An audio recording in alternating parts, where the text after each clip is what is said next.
मैं हमेशा तुम्हारे साथ हूं और हमेशा तुम्हारे साथ रहूंगा। बस याद रखना कि तुम कौन हो, एक सच्चा राजा। So hello everyone, my name is Shazan Ahmed and you are watching my channel Shazan Ahmed Official. So guys, today मैं आप लोगों को कुछ एडवांस वोकैबुलरी सिखाने वाला हूँ जो कि मैंने मूवी द लायन किंग से सीखी है, और मैं आपको बता रहा हूँ आप अगर इस वीडियो को देखोगे तो आपका जो वोकैबुलरी लेवल है वो यहाँ से चंद्रयान 3 तक तो पक्का पहुँच ही जाएगा। अबे साले, ठीक है, so without any further ado, बिना किसी देरी के स्टार्ट करते हैं। So the first vocabulary I would like to teach you is this is not a drill.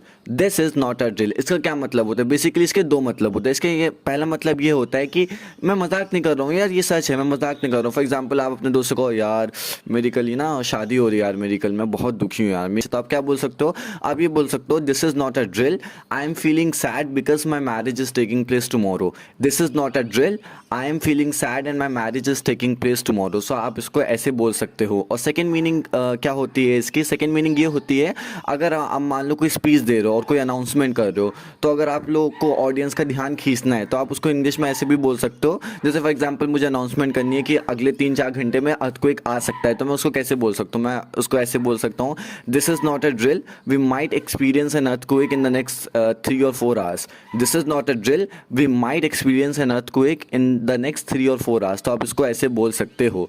The king approaches. This is not a drill.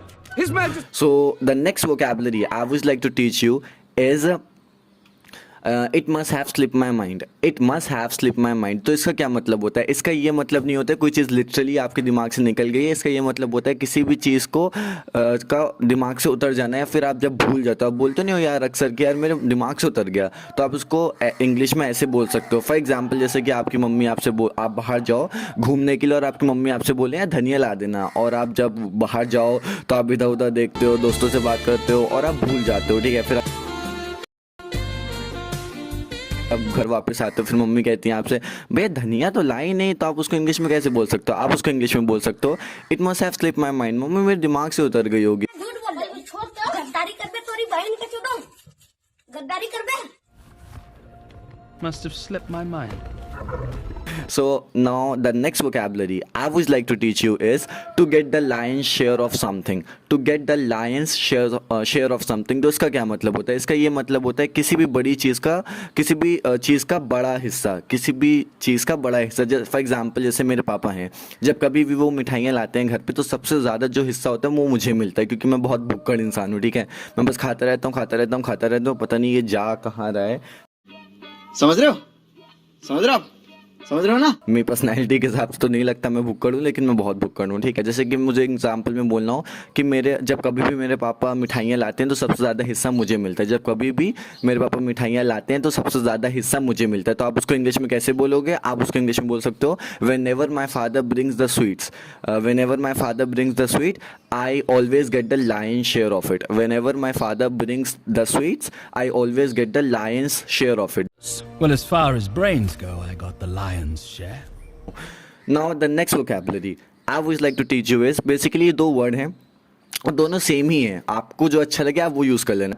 Those 2 words are betrothed and affianced. betrothed and affianced, basically इसके 2 meaning है। ठीक है, इन दोनों देखो दोनों word same है, अगर आप उसको एक दूसरे की जगह पे भी यूज़ करोगे so that will be fine. ठीक, सो द पहला मीनिंग है दोनों वर्ड की कि जब कभी भी आपको इंग्लिश में बोलना हो कि यार ये मेरा मंगेतर है और ये मेरी मंगेतरी है, वट एवर इट इज़, तो आप उसको इंग्लिश में ऐसे बोल सकते हो। For example she is my betrothed, और ही इज़ माई betrothed, और शी इज़ माई एफियोन्स्ड, और ही इज़ माई एफियोन्स्ड, तो आप उसको ऐसे भी बोल सकते हो। और दूसरी मीनिंग क्या है, जिस मीनिंग से ये वर्ड्स यूज़ हुए हैं दिस मूवी लायन किंग में, तो ये यूज़ हुए हैं इन द सेंस कि अगर आप बोलना चाहो कि जैसे फॉर एग्जांपल मैं एग्जांपल लेता हूँ कि देख लेना यार मेरी शादी आलिया भट्ट से होगी 2024 में, देख लेना मैं ठीक है, मेरी शादी आलिया भट्ट के साथ होगी 2024 में, और मैं प्यार झूठा था जताया ही क्यों, प्यार झूठा था जताया ही क्यों। इसमें और मैं बॉलीवुड वाली आलिया भट्ट की बात नहीं कर रहा, ठीक है, वो भाभी है हमारी, ठीक साथ होगी 2024 में। तो you could say this in English that I will be betrothed to Alia Bhatt in 2024। I will be betrothed to Alia Bhatt in 2024। आप उसको ऐसे भी बोल सकते हो, I will be affianced to Alia Bhatt in 2024। Well, one day the two of you will be betrothed, intended, affianced. Now let's move forward to the next vocabulary, that is mold. Mould. तो ये mould का क्या मतलब होता है? Basically अगर आपके घर में जानवर है, कोई पेट है, तो आपने देखा होगा उन लोगों के फेदर्स जो पंख होते हैं वो कभी कभी झड़ने लग जाते हैं, और कभी कभी क्या होता है उनके बाल झड़ने लग जाते हैं, स्किन झड़ने लग जाती है. तो वो बेसिकली नेचुरल प्रोसेस होता है. फॉर एग्जाम्पल मेरे घर में पैरेट है और उसके बाल झड़ने हैं आजकल, तो आपको उसको इंग्लिश में बोलना हो तो आप उसको कैसे बोलोगे? आप उसको बोल सकते हो my parrot is moulting its feather. My parrot is moulting its feather. तो आप उसको ऐसे बोल सकते हो. If I could just molt. Now the next vocabulary I would like to teach you is पाल. पाल. तो ये पाल का क्या मतलब होता है? पाल का मतलब होता है बेसिकली फ्रेंड. देखो फ्रेंड तो शायद सभी यूज़ करते हैं, बहुत नॉर्मल है, लेकिन अगर आपको कुछ थोड़ा एडवांस यूज़ करना, थोड़ा दिखाना है कि I am the British person, you know, और 50 रुपया कट ओवर एक्टिंग के वजह. सो आप उसको ऐसे बोल सकते हो. जैसे कि आपको बोलना हो कि यार वो मेरी दोस्त है, शी इज़ माई पाल. अगर आपको बोलना हो कि वो मेरा दोस्त है, ही इज़ माई पाल, आप बोल सकते हो मैं तुम्हारा दोस्त हूँ, आई एम योर पाल. और मैं आपको बोलूँगा you are also my pal, just go to Nepal. और नेपाल से ना मुझे कुछ याद आ रहा है.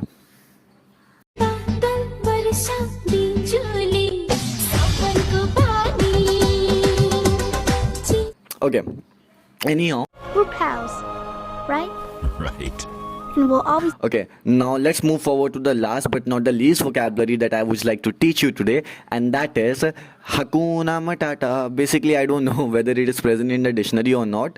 लेकिन जो ये फ्रेज है Hakuna Matata, ये यूज़ हुआ है इस लायन किंग मूवी में. एक सॉन्ग आता है तो वहाँ पे यूज़ होता है. इसका लिटरली क्या मतलब होता है? इसका मतलब होता है नो वरीज, कोई टेंशन की बात नहीं. ठीक है. फॉर एग्जाम्पल जैसे कि आपका ब्रेकअप हो जाए, ठीक है, और आपके दोस्त का ब्रेकअप हो जाए, तो आप बोल सकते हो Hakuna Matata, भाई कोई टेंशन नहीं है. ठीक है, कोई टेंशन नहीं. भगवान अगर एक गर्लफ्रेंड लेता है तो 100 देता है. ठीक है.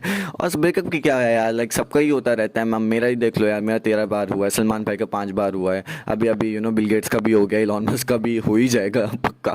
तो A few moments later. You see it when you close your eyes. Maybe one day you'll understand why everything you touch surely dies. Well, we, But sadly, you only need the light when it's burning low.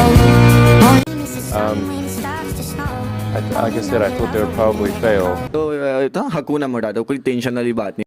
Hakuna Matata. What?